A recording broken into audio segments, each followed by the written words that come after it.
আজকের এই ভিডিওতে আমরা আলোচনা করতে চলেছি রায় ও মার্টিন প্রশ্নবিচিত্রার সপ্তম শ্রেণীর প্রথম পর্যায়ে মূল্যায়ন 2026 অর্থাৎ ফার্স্ট ইউনিট টেস্টের ভূগোল বিষয়ের যে 2 দাগের প্রশ্নপত্র অর্থাৎ বনগাঁ কুমুদিনী উচ্চ বালিকা বিদ্যালয় এই বিদ্যালয়ের সমস্ত প্রশ্নের উত্তরগুলি সমাধান করব। প্রশ্নপত্র সমাধান করার আগে বলে দেই, আমার পরবর্তী ভিডিওগুলি বানাতে অনুপ্রাণিত করার জন্য চ্যানেলটিকে অবশ্যই তোমরা সাবস্ক্রাইব করে নেবে এবং এই ভিডিওটি যদি তোমাদের ভালো লেগে থাকে তাহলে ভিডিওটিকে লাইক কমেন্ট ও শেয়ার করে দেবে। প্রথমে একে লেগে আছে সঠিক উত্তরটি বেছে নিয়ে পূর্ণবাক্যে উত্তর দাও যে কোনো 6টি। এক হচ্ছে পৃথিবী সূর্যের সব থেকে কাছে আসে, এটা হবে 4 জুলাই।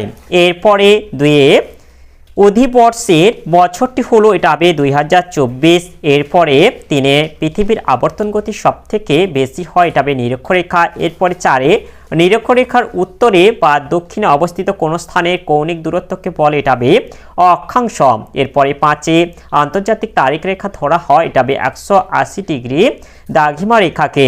এরপরে 6 হিমালয় ও কুয়েনলুন পর্বতের মাঝখানে রয়েছে, এটা হবে তিব্বত মালভূমি। এরপরে 7 সিন্ধু নদীর উৎস, এটা হবে মানস সরোবর। এরপরে 2 দিকে আছে নিচের প্রশ্নগুলির উত্তর দাও যে কোনো 4টি।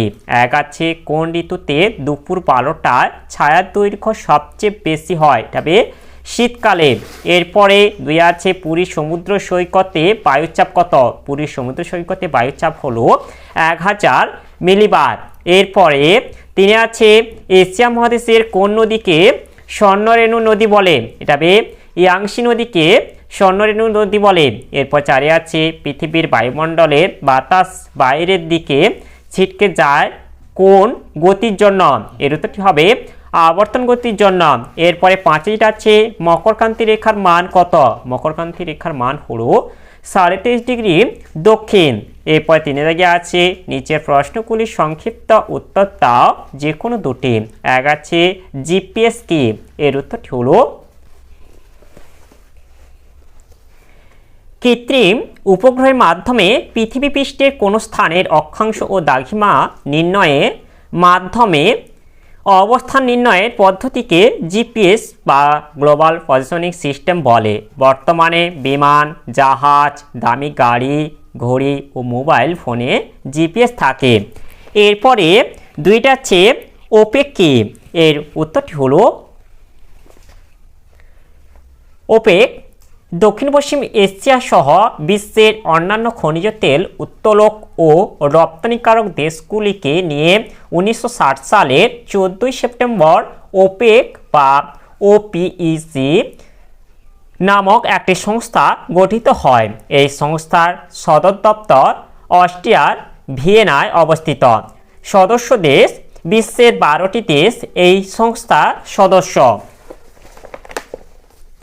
যথা 1 Saudi Arab, 2 Iran, 3 Iraq, 4 Kuwait, 5 Qatar, 6 সংযুক্ত আরব আমিরশাহী, 7 Indonesia, 8 Gabon, 9 Nigeria, 10 Libya, 11 Algeria ও 12 ভেনেজুয়েলা।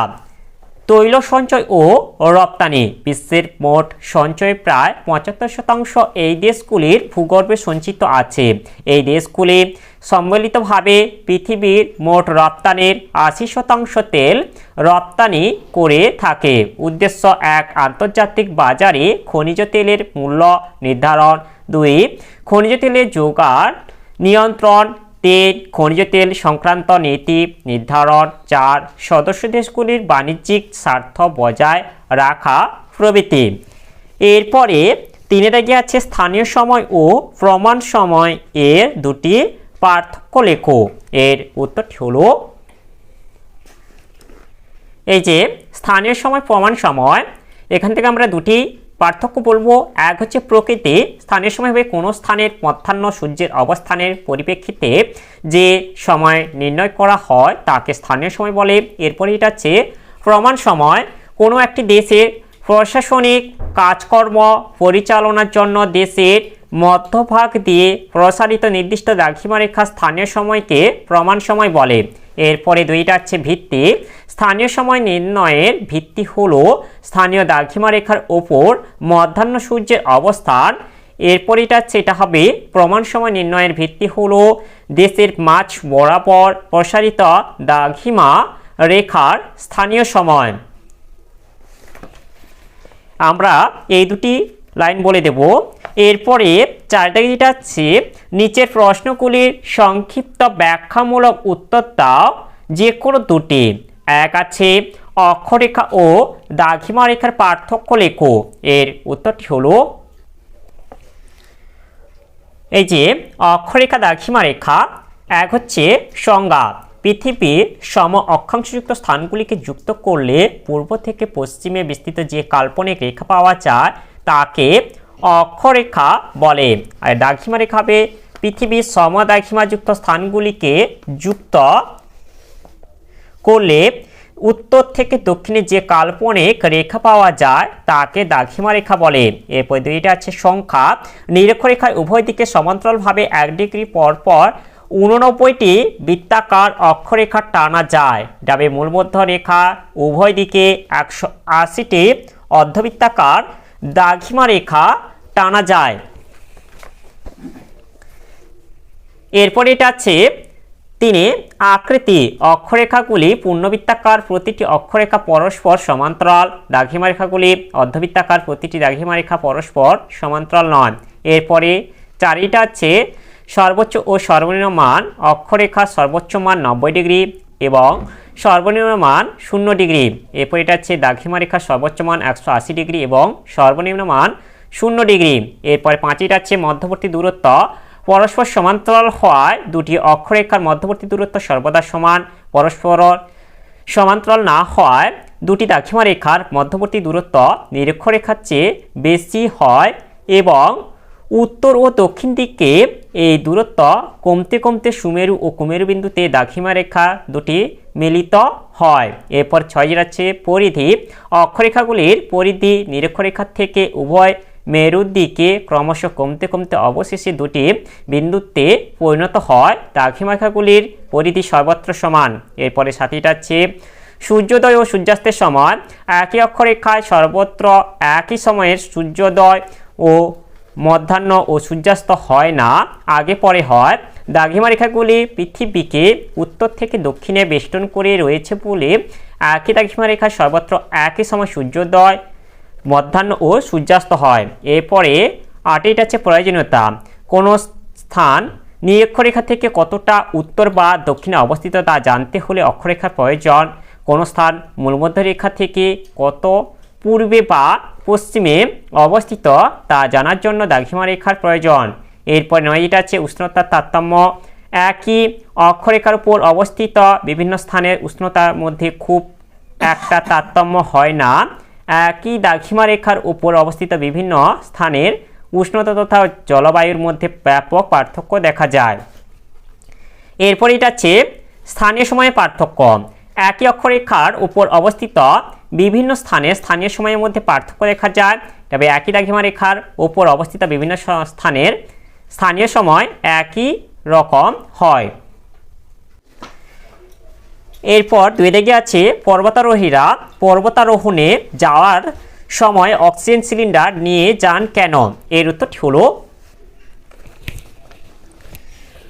আমরা জানি প্রতি 110 মিটার উচ্চতায় 1 সেমি পারস্তম্ভের সমান বায়ুর চাপ কমে যায়। পৃথিবীর পার্বত্য অঞ্চলগুলি প্রায় 1000 মিটারের ঊর্ধ্বে অবস্থান করে। পর্বতের যতই উপরে ওঠা যায় ততই বায়ু পাতলা ও হালকা হয়ে তার চাপ কমে যায়, ফলে একসময় শ্বাস প্রশ্বাসের ব্যাঘাত ঘটে। তাই পর্বতারোহীরা অক্সিজেন সিলিন্ডার নিয়ে পর্বতে যান। এরপরে 3 দাগে আছে নিরক্ষরেখা বরাবর পূর্ব থেকে পশ্চিমে গেলে কি অভিজ্ঞতা হবে? এর উত্তরটি হলো, এর উত্তরটি আমরা এখান থেকে বলে দেব। এই যে একজন পর্যটক যদি নিরক্ষরেখা বরাবর হাঁটতে থাকে তাহলে তাকে দ্রাঘিমা রেখা অতিক্রম করে যেতে হবে। পৃথিবীর নিজের মেরুদণ্ডের চারিদিকে পশ্চিম থেকে পূর্বে একবার আবর্তন করতে সময় নেয় 1 দিন বা 24 ঘন্টা, অর্থাৎ 360 ডিগ্রি ঘুরে পৃথিবীর সময় নেয় 1440 মিনিট। সুতরাং 1 ডিগ্রি দ্রাঘিমা অতিক্রম করতে পৃথিবীর সময় নেয় 4 মিনিট। তাই নিরক্ষরেখা বরাবর হাঁটলে প্রতি 1 ডিগ্রি দ্রাঘিমা অতিক্রম করলে 4 মিনিট করে সময়ের পার্থক্য হবে। পর্যটকটি যদি পূর্ব দিকে এগোতে থাকে তাহলে 1 ডিগ্রি দ্রাঘিমা পার্থক্যের সময়ে 4 মিনিট করে এগিয়ে যাবে এবং পশ্চিম দিকে এগোতে থাকলে একই কারণে 4 মিনিট করে সময় পিছিয়ে যাবে।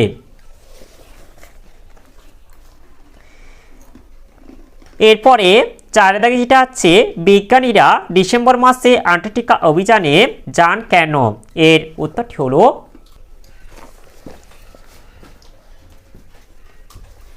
ডিসেম্বর মাসে বিজ্ঞানীরা অ্যান্টার্কটিকায় যান তার কারণগুলি হলো, 1 ডিসেম্বর মাসে সূর্যের দক্ষিণায়ন চলে, তখন দক্ষিণ গোলার্ধে দিন বড় ও রাত ছোট হয়। একটানা 3 মাস দিনের আলো থাকায় নানা রকম পরীক্ষা নিরীক্ষা ও বৈজ্ঞানিক কার্যকলাপে সুবিধা হয়। 2 সূর্যের দক্ষিণায়নের ফলে এই সময় উত্তর গোলার্ধে শীত এবং দক্ষিণ গোলার্ধে গ্রীষ্মকাল চলে। এর জন্য সমুদ্র উপকূলবর্তী অঞ্চলে হিমাঙ্কের ওপর উষ্ণতা উঠে যায়, ফলে শীতের তীব্রতা কম থাকে। এরপর 3 গ্রীষ্মের সময় সূর্যালোকের প্রভাবে বরফ গলে গিয়ে মহাদেশটির ক্ষেত্রমান হ্রাস পায়, ফলে বিজ্ঞানীরা এই সময়ে মহাদেশের অভ্যন্তরে অনেকটা প্রবেশ করতে পারেন, যার গ্রীষ্মকালে প্রবল গতিবেগ সম্পন্ন তুষারঝড় ব্লিজার্ড সাধারণত প্রবাহিত হয় না। ফলে বিজ্ঞানীরা অনেক নিশ্চিন্তে এবং নির্বিঘ্নে তাদের গবেষণামূলক কাজ চালনা ও পরীক্ষা নিরীক্ষা করতে পারেন। এরপরে 5টা গেছে নিচে প্রশ্নগুলির ব্যাখ্যামূলক উত্তর দাও। 1 আছে বায়ুচাপ কাকে বলে? পৃথিবীর বায়ুচাপ বলয়গুলি মানসহ অঙ্কন করে চিহ্নিত করো। এর উত্তরটি হলো, এই উত্তরটা বলে দেব। বায়ুচাপ পৃথিবীর পৃষ্ঠে কোনো একক ক্ষেত্রফল যুক্ত স্থানে নির্দিষ্ট ওজন সমৃদ্ধ বায়ু যে পরিমাণ বল বা ওজন প্রয়োগ করে তাকেই সেই স্থানে বায়ুচাপ বলে। এরপর এটা আছে বিভিন্ন ধরনের বায়ুচাপ বা বায়ুচাপের যে শ্রেণীবিভাগটা এটা বলে দেব। ভূপৃষ্ঠ সংলগ্ন বায়ু 2 ধরনের চাপ দেখা যায়, যথা 1 হচ্ছে উচ্চচাপ, 2 হচ্ছে নিম্নচাপ। উচ্চচাপের চিত্রটা তোমরা দেখে নাও। উচ্চচাপ হচ্ছে ভূপৃষ্ঠে কোনো নির্দিষ্ট স্থানে নির্দিষ্ট আয়তনে বায়ুচাপ পার্শ্ববর্তী অঞ্চল অপেক্ষা বেড়ে গিয়ে যখন সেটি 1013 মিলিবার বা তার বেশি হয় তাকে বায়ুর উচ্চচাপ বলে। এরপর এটা হচ্ছে নিম্নচাপ। নিম্নচাপের চিত্রটা তোমরা দেখে নাও। ভূপৃষ্ঠে কোনো নির্দিষ্ট স্থানে নির্দিষ্ট আয়তনে বায়ুর চাপ পার্শ্ববর্তী অঞ্চল অপেক্ষা কমে গিয়ে যখন সেটি 986 মিলিবার বা তার কম হয় তাকে বায়ুর নিম্নচাপ বলে। তোমরা এই চিত্রগুলি অঙ্কন করে দেবে। এরপরে অথবা এটা আছে বায়ুচাপের তারতম্যের কারণগুলি ব্যাখ্যা করো। এর উত্তরটি হলো, পৃথিবীর বিভিন্ন স্থানে নানা কারণে বায়ুচাপের তারতম্য হয়। সেই কারণগুলি হলো নিম্নরূপ। 1 হচ্ছে বায়ুতে উষ্ণতা তারতম্য।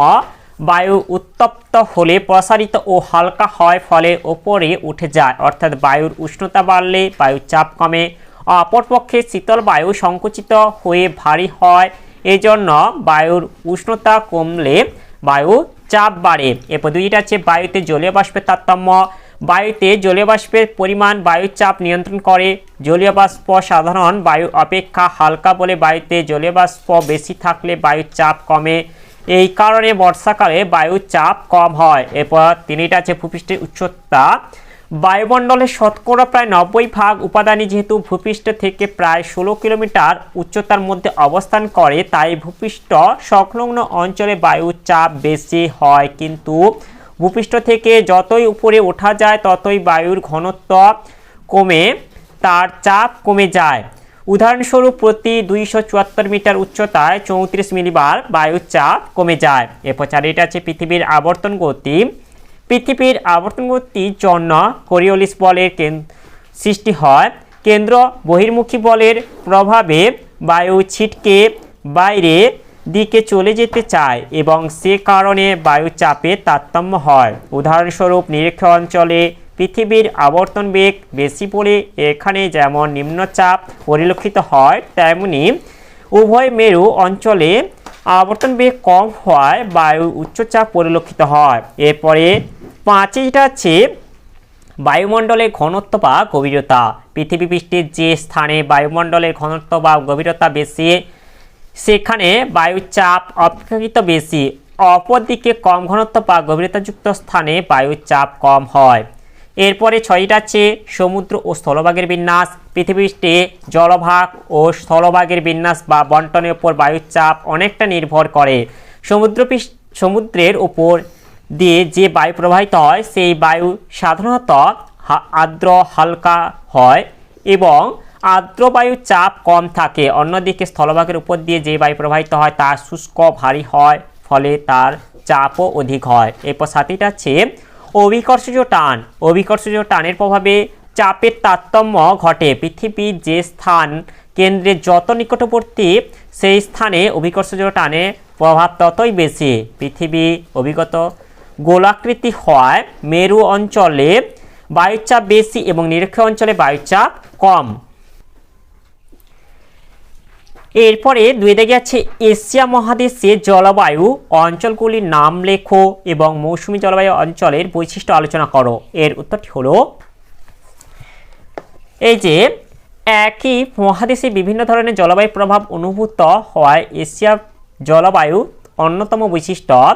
জলবায়ু তারতম্য অনুসারে এই মহাদেশকে 11টি জলবায়ু অঞ্চলে ভাগ করা হয়ে থাকে, যথা 1 হচ্ছে নিরক্ষীয় জলবায়ু অঞ্চল, 2 হচ্ছে মৌসুমী জলবায়ু অঞ্চল, 3 হচ্ছে চীন দেশীয় জলবায়ু অঞ্চল, 4 হচ্ছে ভূমধ্যসাগরীয় জলবায়ু অঞ্চল, 5 হচ্ছে উষ্ণমরু জলবায়ু অঞ্চল, 6 হচ্ছে সাইবেরীয় জলবায়ু অঞ্চল, 7 হচ্ছে তুন্দ্রা জলবায়ু অঞ্চল, 8 হচ্ছে স্টেপ বা নাতিশীতোষ্ণ তৃণভূমি জলবায়ু অঞ্চল, 9 হচ্ছে নাতিশীতোষ্ণ মরু জলবায়ু অঞ্চল, 10 হচ্ছে মাঞ্চুরীয় জলবায়ু অঞ্চল, 11 হচ্ছে পার্বত্য জলবায়ু অঞ্চল। এদের মধ্যে তোমাদের বলেছে মৌসুমী জলবায়ু অঞ্চলটি সম্বন্ধে আলোচনা করতে, তাই আমরা হচ্ছে মৌসুমী জলবায়ু অঞ্চলটি আলোচনা করব। মৌসুমী জলবায়ু অঞ্চল অবস্থান 10 ডিগ্রি উত্তর থেকে 30 ডিগ্রি উত্তর অক্ষাংশের মধ্যবর্তী দেশসমূহ যেমন Bharat, Pakistan, Bangladesh, Nepal, Bhutan, Myanmar, Vietnam, Thailand, চীন ও জাপানের দক্ষিণাংশ। প্রধান বৈশিষ্ট্য 1 হচ্ছে উষ্ণতা। গ্রীষ্মকালে 20 ডিগ্রি সেলসিয়াস থেকে 30 ডিগ্রি সেলসিয়াস এবং শীতকালে 15 ডিগ্রি সেলসিয়াস থেকে 20 ডিগ্রি সেলসিয়াস তাপমাত্রা থাকে। 2 হচ্ছে বৃষ্টিপাত। দক্ষিণ পশ্চিম মৌসুমী বায়ুর প্রভাবে গ্রীষ্মকালে 100 থেকে 200 সেমি বৃষ্টিপাত হয়, শীতকাল শুষ্ক থাকে। 3 বায়ু প্রবাহ। মৌসুমী বায়ুর প্রভাবে কারণে 4টি ঋতু গ্রীষ্ম, বর্ষা, শীত ও শরৎকাল পর্যায়ক্রমে আবর্তিত হয়। এতটা তোমরা বলে দেবে। এরপরে অথবা এটা হচ্ছে এশিয়া মহাদেশের দক্ষিণ দিকে প্রবাহিত নদীগুলির গতিপথ আলোচনা করো। এর উত্তরটি হলো এই যে এশিয়া মহাদেশের দক্ষিণ দিকে প্রবাহিত নদীগুলির নাম হলো গঙ্গা, ব্রহ্মপুত্র, সিন্ধু, মেকং, মেনাম, টাইগ্রিস, ইউফ্রেটিস ও ইরাবতী। এগুলি হচ্ছে গতিপথ আলোচনা করতে বলেছে, অর্থাৎ আমরা এখান থেকে বলবো যে প্রথমে হচ্ছে গঙ্গা নদী। গঙ্গা নদী হচ্ছে গঙ্গোত্রী হিমবাহে গোমুখ গুহা থেকে উৎপত্তি লাভ করে বঙ্গোপসাগরে গিয়ে পতিত হয়েছে এবং এর উপনদীগুলি হলো যমুনা, সোন, ঘরঘরা, গণ্ডক, আর এর দৈর্ঘ্য হলো 2510 কিমি। এরপরে যেটা হচ্ছে ব্রহ্মপুত্র। ব্রহ্মপুত্র হচ্ছে মানস সরোবরের কাছে চেমাউদং হিমবাহ থেকে উৎপত্তি লাভ করে 2580 কিমি পথ অতিক্রম করে বঙ্গোপসাগরে গিয়ে পতিত হয়েছে। এর উপনদী হলো বুড়িডিহং, মানস। এরপরে হচ্ছে সিন্ধু। সিন্ধু হচ্ছে তিব্বতের মানস সরোবরে উৎপত্তি লাভ করে 2880 কিমি পথ অতিক্রম করে আরব সাগরে পতিত হয়েছে এবং এর উপনদীগুলি হলো বিতস্ততা, বিপাশা। এরপরে 4টা আছে মেকং। মেকং হচ্ছে কুইনলুন পর্বত থেকে উৎপত্তি লাভ করে 4350 কিমি পথ অতিক্রম করে দক্ষিণ চীন সাগরে পতিত হয়েছে। এরপরে 5 আছে মেনাম। মেনাম হচ্ছে শান মালভূমি থেকে উৎপত্তি লাভ করে 365 কিলোমিটার পথ অতিক্রম করে স্যাম উপসাগরে পতিত হয়েছে।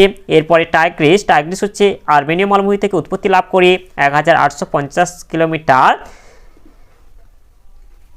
পদ অতিক্রম করে পারস্য উপসাগরে পতিত হয়েছে। এরপরে সাতটি আছে ইউফ্রেটিসে কুর্দিস্তান পর্বত থেকে উৎপত্তি লাভ করে 2800 কিমি পথ অতিক্রম করে পারস্য উপসাগরে পতিত হয়েছে। এরপরে আটটি হচ্ছে ইরাবতী হচ্ছে ইউনান মালভূমি থেকে উৎপত্তি লাভ করে 2090 কিলোমিটার পথ অতিক্রম করে মার্তাবান উপসাগরে গিয়ে পতিত হয়েছে। তাহলে আজকের ভিডিওতে আমরা সপ্তম শ্রেণীর ভূগোল বিষয়ে যে 2 এর দাগের প্রশ্নপত্রটি ছিল তা আজ সমাধান করলাম। আর ভিডিওটি শেষ করার আগে বলে দিই, তোমরা যারা এখনো পর্যন্ত আমার চ্যানেলটিকে সাবস্ক্রাইব করোনি অবশ্যই চ্যানেলটিকে সাবস্ক্রাইব করে বেল আইকনটি অল করে দেবে পরবর্তী ভিডিওগুলির নোটিফিকেশন তাড়াতাড়ি পাওয়ার জন্য।